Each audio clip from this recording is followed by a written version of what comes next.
Sveiki vaikai, esu mokytoja Irūnė ir šiandien pristatysiu jums savo žaidimą Išvenk kliūčių.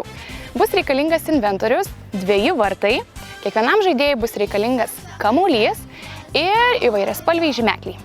Aikštelėje išdėliojame įvairių spalvų žymeklius, atsitiktinė tvarka. Visų žymeklių spalvų turi būti mažiau negu žaidėjų.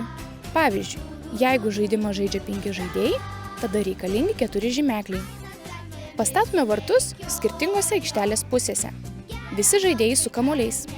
Mokytojas įvardina spalvą ir žaidėjas turi judėti aikštelėje nuo įvardintos mokytojo spalvos ir jas vis paliesti, iki kol mokytojas suploja rankomis. Žaidėjai smūgiuoja į vartus, turi būtinai pelnyti įvartį, tik tada gali varytis kamuolį iki pasakytos spalvos žymeklio ir jį užsidėti ant galvos.